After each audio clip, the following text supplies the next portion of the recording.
we do have facing and what we have to do from my personal perspective, unlike the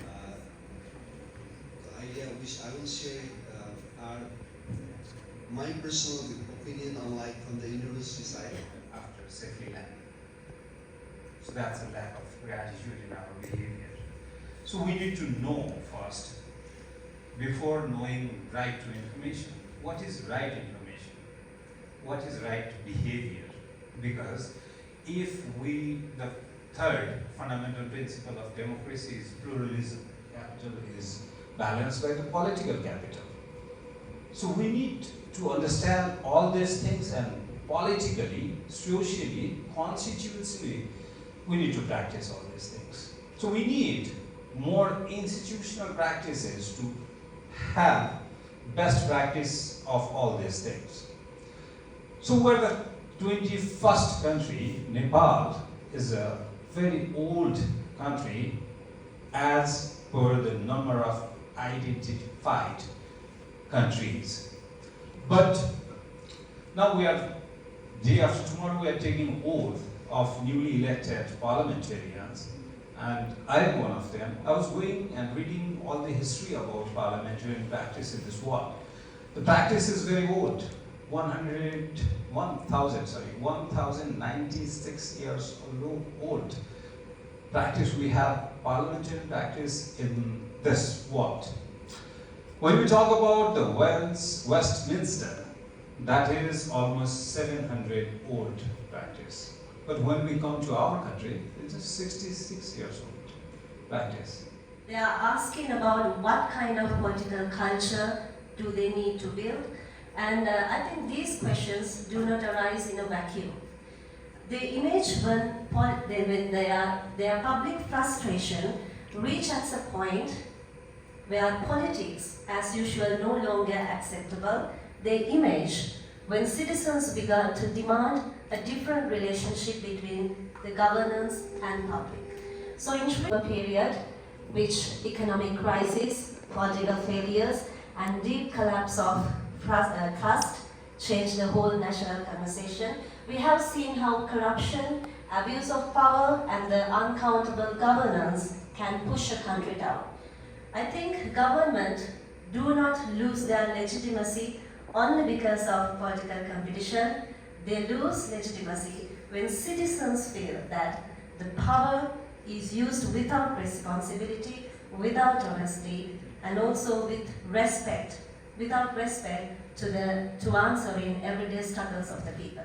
Kindly distribute the token of love to our honorable guests over here.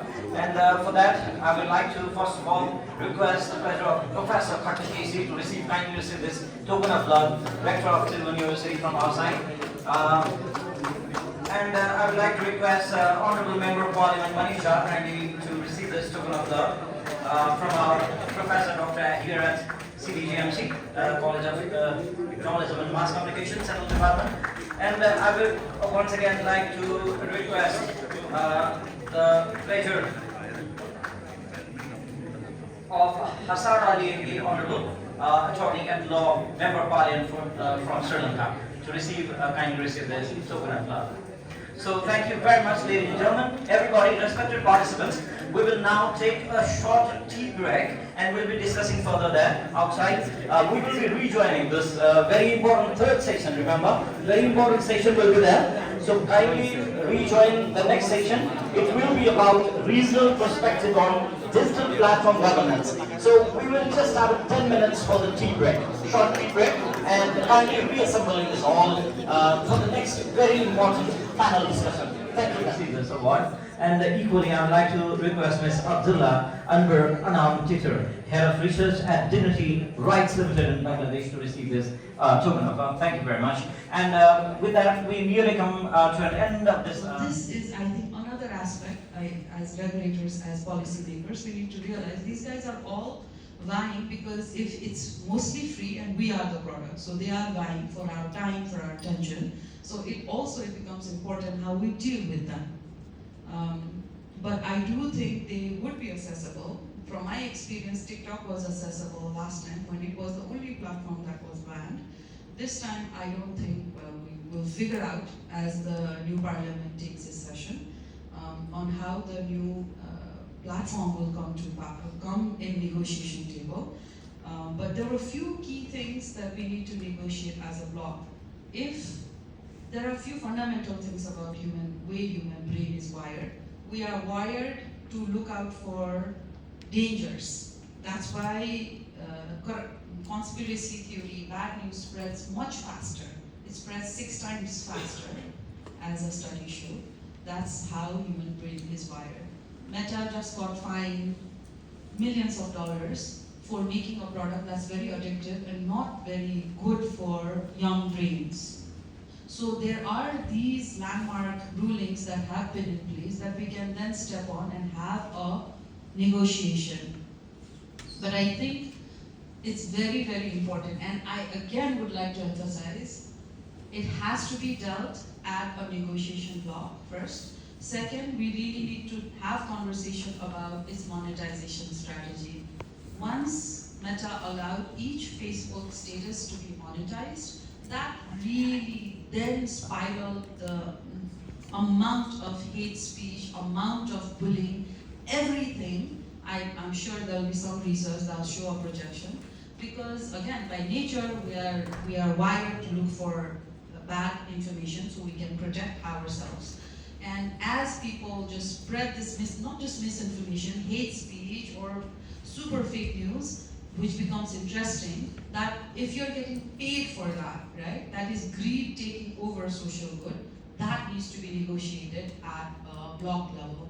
And what we think is good for our people, not necessarily us as consumers, but us as a society, because it's really destroying the very fabric of society, because we are paying people to be bad.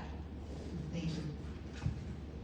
Seeing that how the discussion is moving on, it seems like we're dumping the responsibility to the platform, while there's like no existing system actually really needs to support the victims or the survivors themselves. So I would like to hear from Shishinamen more on like how she's taking it.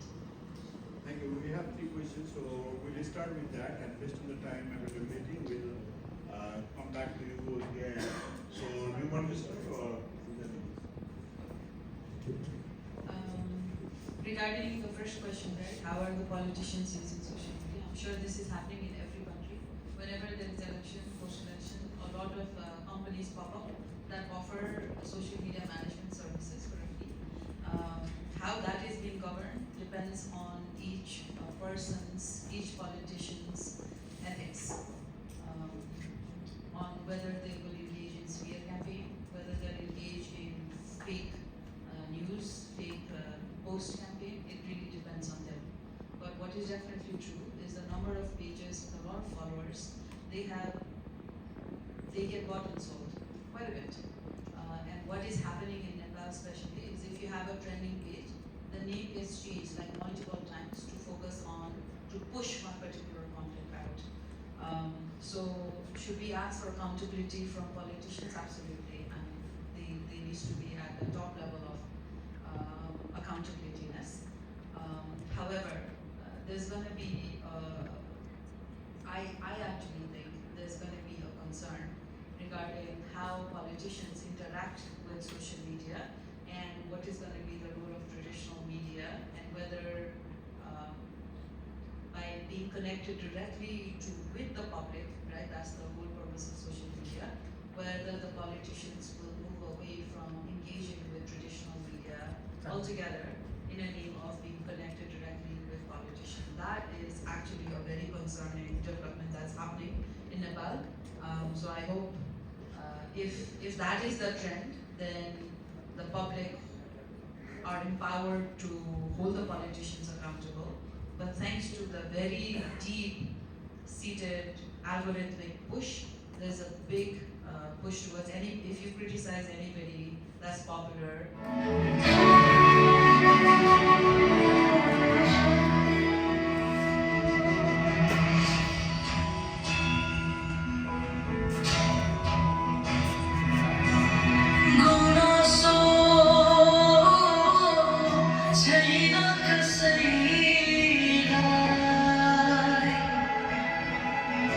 Tuh siapa nih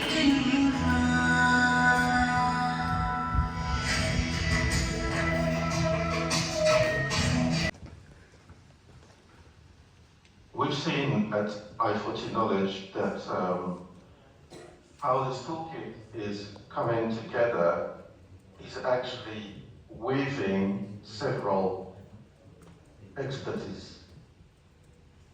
People from different academic fields, people from different kinds of advocacy from the civil society, people from regulation and digital policy, people from digital rights. They all come together with different angles, and they are cautious about different priorities.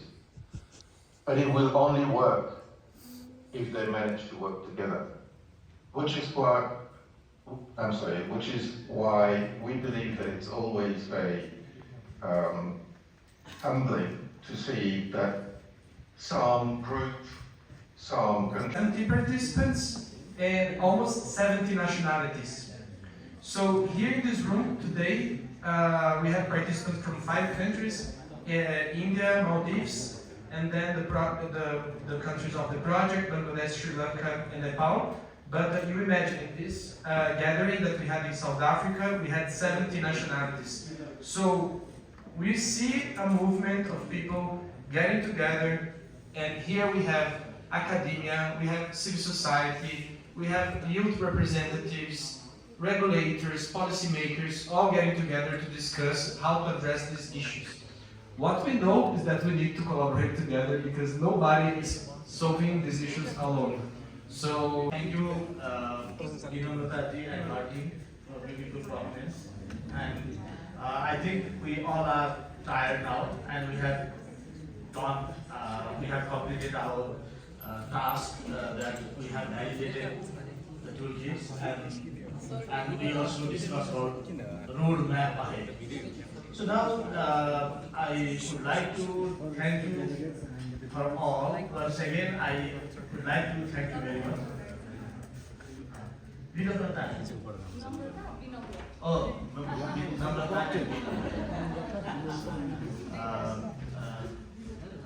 and all of you, I thank you very much. And today we had 2 distinguished guests.